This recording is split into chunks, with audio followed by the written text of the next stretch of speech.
Le 16 juillet 1945, depuis l'explosion qui retentit sur le champ de tir d'Alamogordo au Nouveau-Mexique, l'humanité se vit accorder un privilège immense et très estimable, celui de s'autodétruire. On entra, dit-on, dans l'ère nucléaire. Aujourd'hui, les stratèges militaires examinent la question nucléaire à travers un concept qui est la dissuasion nucléaire. Pourquoi je vous en parle? Parce que nous sommes concernés. Nous sommes concernés en tant qu'êtres humains, mais aussi en tant que Français, puisque, comme vous le savez, la France possède cette arme depuis l'essai de Gerboise Bleue en 1960. Elle dispose d'un stock de 300 têtes nucléaires environ et de 4 sous-marins lanceurs d'engins dont la force est basée à la rade de Brest. Après avoir fait une vidéo sur la prolifération, j'ai voulu quand même vous parler d'un sujet tout aussi important, qui est la dissuasion. Pour ceux qui ne connaissent pas la chaîne, bienvenue, vous êtes sur L'étoffe d'un chef, une chaîne qui dresse le portrait d'hommes politiques bien fameux du XXe siècle. Salazar, Tito, Saddam Hussein, Hassan II et bien d'autres. Je me suis rendu compte qu'il ne sert à rien de se promener dans le XXe siècle sans faire halte sur ce sujet fondamental qui est la bombe nucléaire. Quand l'arme nucléaire est arrivée, on y a vu d'abord un puissant outil de destruction. C'est, je dirais, la première chose qui vient à l'esprit. Et c'est pas rien de le préciser parce qu'il y a des gens qui vont vous dire comme ça, l'arme nucléaire est par essence dissuasive. Je suis désolé, ce n'est pas vrai. Historiquement, elle a été une arme destinée à l'usage. Pendant toute la Seconde Guerre mondiale, l'équipe du projet Manhattan, dirigée par Oppenheimer, ne crée pas une arme dissuasive. Il crée une arme que l'État a l'intention d'utiliser. Contre qui? Contre Hitler, tout simplement. C'est ce que veut dire la citation hindoue que l'on prête à Oppenheimer. Je suis la mort, le destructeur des mondes. Ça veut bien dire qu'a priori, Oppenheimer voit dans cette arme la promesse de destruction future. D'ailleurs, notez bien, sa possession est officialisée le 16 juillet et elle est utilisée le 6 août, à Hiroshima. 3 semaines d'écart entre son invention et son utilisation. On voit bien que c'est pas du tout une arme dissuasive. Pourtant, aujourd'hui, on en parle comme une arme dissuasive. Pourquoi?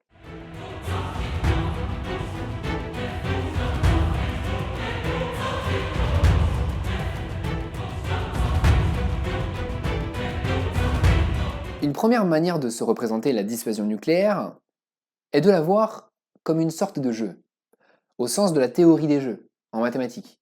Si un mathématicien s'exprimait, il dirait que l'avenir se présente comme un équilibre de Nash.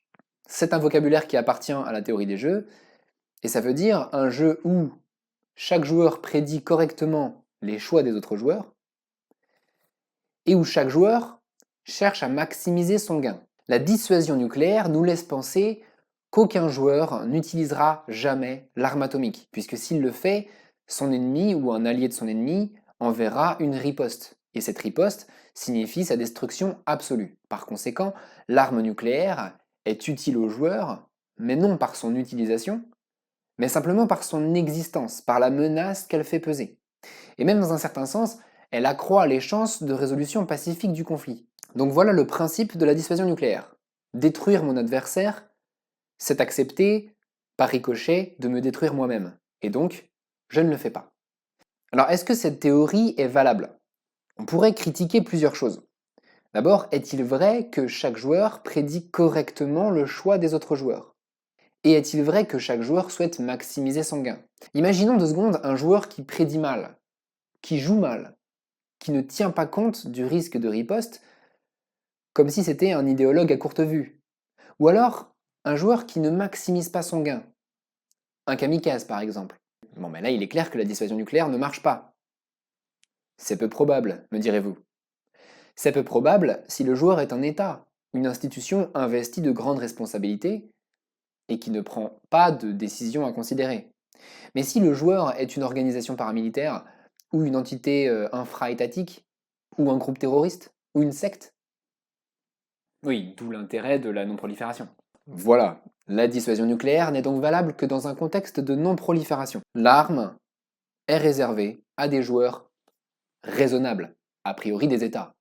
Raisonnables, je veux dire par là, capables de prédire et soucieux de leur intérêt. Ok, et sous réserve de cette simplification de la réalité, c'est bon, la théorie marche. Mais quand il réfléchit bien, il faut aussi accepter un second postulat.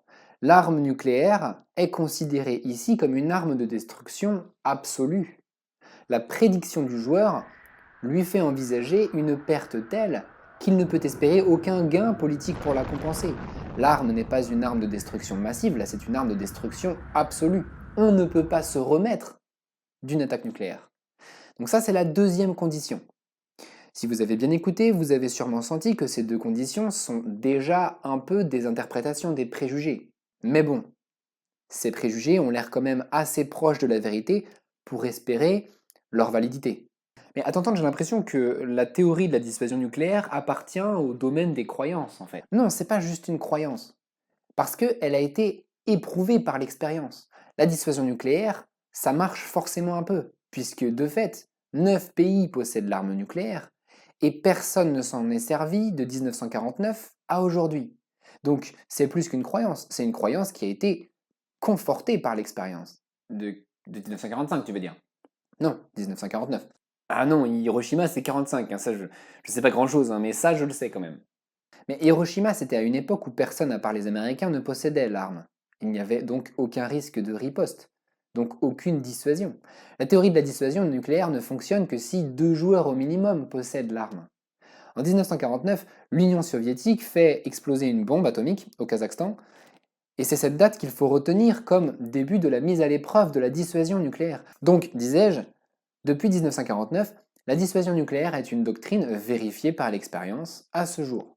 Et attends, est-ce que tu aurais pas oublié une troisième condition? Laquelle? La prédiction est correcte à condition que le souvenir traumatique de la bombe à Hiroshima fonctionne. Tant qu'on se souviendra des horreurs d'Hiroshima, la dissuasion va fonctionner. Alors ça, c'est quelque chose que la théorie des jeux ne dit pas. Mais t'as raison, on va essayer d'aborder le problème de façon différente.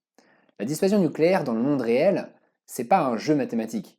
Le calcul effectué par le joueur n'est pas juste un calcul froid de pertes et de gains, c'est un choix qui reflète l'histoire du joueur, sa volonté, sa perception des risques, sa crainte, son désir d'être craint. Dans le monde réel, la dissuasion nucléaire a besoin que les hommes soient pris au ventre par la perspective d'une guerre nucléaire. Il faut qu'ils aient éprouvé des cauchemars, des traumatismes, des fêlures. C'est là que les traces de Hiroshima et de Nagasaki ont une importance capitale. Ces événements ont été des horreurs, et en même temps, ils sont extrêmement utiles du point de vue de la dissuasion nucléaire parce qu'ils nous rappellent qu'on ne parle pas ici d'un jeu mathématique, mais d'une réalité qui s'inscrit dans la nature humaine et dans la temporalité. Hiroshima et Nagasaki sont un traumatisme et doivent le rester. Mais le seront-ils toujours? Déjà aujourd'hui, on en parle avec plus de détachement qu'il y a 60 ans. Oh mais attends, je crois que j'ai compris un truc. Inventer une bombe encore plus puissante, ça accroît la dissuasion nucléaire. Donc, c'est très bien, bien sûr. Plus les scientifiques se perfectionnent pour trouver une bombe encore plus meurtrière, mieux c'est. La dissuasion n'en sera que confortée. Et c'est pour cela que quand Edward Teller, en 1952, accouche de l'arme thermonucléaire, il prétend agir pour le bien de l'humanité. Même s'il est clair qu'il ne sera jamais le plus aimé des bienfaiteurs de l'humanité. Oui, en fait, la dissuasion nucléaire est une réalité un peu ambiguë. C'est vrai que c'est un modèle à double visage. Il y a quand même un côté positif, c'est que ce modèle nous incite à lutter contre la prolifération. En effet, si les armes prolifèrent, le modèle ne s'applique plus. Les joueurs risqueraient d'être des terroristes ou des sectes, et alors à ce moment-là, tout est possible. Donc, la dissuasion a la vertu de nous porter à la prudence. En outre, elle nous force à croire dans la machine diplomatique pour essayer de dégager le maximum de solutions aux conflits qui apparaissent. Mais elle a aussi son côté négatif, c'est qu'elle donne en même temps assez de cynisme pour encourager les scientifiques à aller toujours plus loin, toujours plus destructeurs, toujours plus meurtriers. Les gens s'imaginent que les États qui possèdent l'arme nucléaire n'ont qu'à se tourner les pouces et à se reposer sur leur laurier. En fait, c'est le contraire. Les États nucléaires sont pris dans une course tout à fait éreintante et ruineuse. Et je ne parle pas juste de la course à la bombe pendant la guerre froide, je parle d'une course qui n'a jamais cessé et qui ne cessera jamais. Les bombes dérivées, la miniaturisation des charges, les sous-marins lanceurs d'engins, l'enrichissement de l'uranium par laser, c'est jamais fini. Il y a toujours une nouvelle technologie qu'on peut développer. Actuellement, par exemple, il y a la course aux planeurs hypersoniques. Hypersoniques, ça veut dire des missiles plus rapides que le son. Ça fait peur, ça. En fait, c'est pas le mot hypersonique qui devrait te faire peur, hein. C'est le mot planeur. Hypersonique, ça veut dire qu'on parle d'engins qui vont à Mach 5, c'est-à-dire 5 fois la vitesse du son. Ça fait un peu peur. Mais là, le pire, c'est que ce sont des planeurs, c'est-à-dire qu'ils sont manœuvrables. Autrement dit, leur trajectoire n'est pas prévisible, on ne peut pas les intercepter. Et en plus, comme ils planent dans l'atmosphère, ils vont être repérés beaucoup plus tard par les radars, pour des raisons géométriques. Imagine que tu possèdes la bombe H, mais seulement des missiles balistiques subsoniques pour l'envoyer. Plus les technologies de défense antimissiles sont développées, plus ton missile nucléaire va avoir de chances de se faire intercepter. Donc en fait, la dissuasion nucléaire, c'est pas un acquis, c'est comme une arme, ça s'entretient. Conserver son caractère dissuasif, ça veut dire dépenser des fortunes tous les ans pour ne pas être à la traîne. Les Américains disent toujours, en matière d'armement, on est toujours en retard. La course ne s'arrête jamais et on entre dans chaque décennie avec des moyens plus destructeurs que la décennie précédente.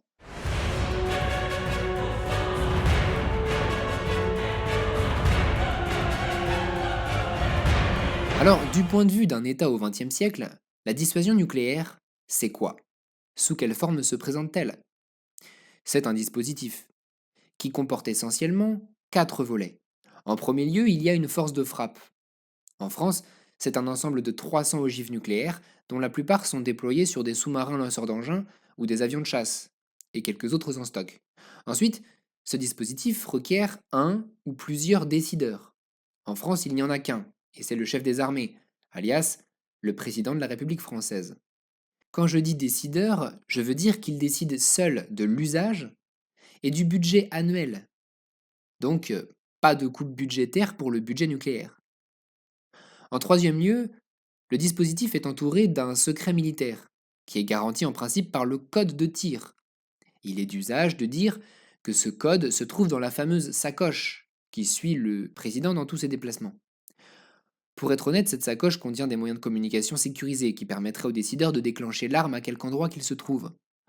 Enfin, ce dispositif est aussi une procédure, car en cas d'usage, il y aura une suite d'étapes à respecter. Cette procédure repose sur une doctrine. Attends, comment ça une doctrine? L'arme nucléaire, c'est l'arme nucléaire, point. Oui, mais il faut savoir répondre à certaines questions. Par exemple, doit-on faire la fameuse distinction entre armes nucléaires tactiques et armes nucléaires stratégiques? La France a choisi de répondre non. Doit-on précéder une attaque nucléaire stratégique d'un ultime avertissement? La France répond oui. Un ultime avertissement qui peut prendre la forme d'une bombe à impulsion électromagnétique, par exemple. Et ça dépend des choix que vont faire les pays. Chaque pays va devoir choisir sa doctrine. Dans l'histoire du XXe siècle, la dissuasion nucléaire a joué à au moins deux reprises de façon évidente. Lors de la crise de Cuba et lors de la crise des euromissiles. Il est probable que si la guerre froide n'a pas dégénéré en guerre chaude, la dissuasion nucléaire y est pour beaucoup. Comment cela est-il possible? Pourtant, les guerres de domination depuis les origines de l'humanité se sont répétées décennie après décennie comme un chapelet ininterrompu et toujours croissant d'horreur. Les guerres de Louis XIV ont précédé la guerre de Sept Ans, qui elle-même précéda les guerres révolutionnaires et napoléoniennes, avant que la guerre franco-prussienne, puis la Première Guerre mondiale et la Seconde Guerre mondiale, ne vinssent toutes confirmer ce sentiment que l'homme ne se décourage jamais d'infliger du tort à son semblable. Pour le pessimiste qui a connu les tranchées de Verdun ou les chars de Kursk, il ne fait pas de doute que la Troisième Guerre mondiale viendra, puisqu'elle est si peu dépaysante. Sans doute, on a découvert la charité avant l'arquebuse, les droits de l'homme avant la cartouche métallique, mais cela n'a pas, semble-t-il, changé grand-chose. À la question l'homme est-il bon ou mauvais, l'historien objectif dira que l'homme est mauvais, ou alors il a une passion cyclique pour la boucherie. Et c'est dans cette discussion que l'arme nucléaire apparaît comme une échappatoire tout à fait imprévue. Elle nous dit, oui, l'homme est mauvais, il est égoïste et calculateur. Mais pourquoi ne pas en tirer parti? Depuis l'invention de la machine à vapeur, il n'a pas cessé de convertir les énergies naturelles en énergie consommable. Eh bien, l'énergie que met l'homme à son égoïsme et à son intérêt, convertissons-la pour servir à la paix. Cette réponse est une des plus déconcertantes que la politique ait jamais présentée, parce qu'elle arrive à réunir un certain cynisme avec cet optimisme foncier sans lequel aucune politique ne peut se mener. Soyez intéressés libéralement à vos gains, et il n'y aura pas de troisième guerre mondiale. Ainsi, rien ne change. La course a toujours lieu, l'arme la plus meurtrière du monde est toujours objet de convoitise, mais maintenant on y court comme après un inoffensif écureuil. On se demande vraiment combien de temps pourrait durer une paix fondée sur cette maxime. Mais après la crise de Cuba, après les euromissiles, il semble établi qu'on a repoussé le période d'au moins 2 crans. N'est-ce pas déjà un incroyable succès?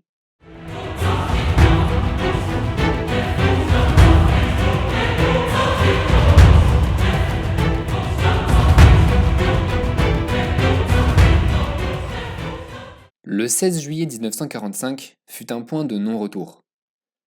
De l'ère où nous voilà entrés, il est probable que nous ne sortirons jamais. On dit souvent que les humains peuvent presque tout grâce à la technologie, mais on ne rappelle jamais qu'ils ne peuvent pas revenir en arrière, qu'ils ne peuvent pas désinventer ce qu'ils ont inventé. Nous voilà forcés à cohabiter avec cet objet, que nous le voulions ou non désormais. La fin justifie les moyens, dit l'adage. Mais quelle fin justifierait ce moyen-là?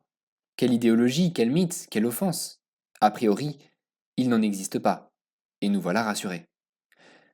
Vous connaissez peut-être un livre célèbre de la littérature britannique, intitulé Frankenstein ou le Prométhée moderne, écrit par Mary Shelley.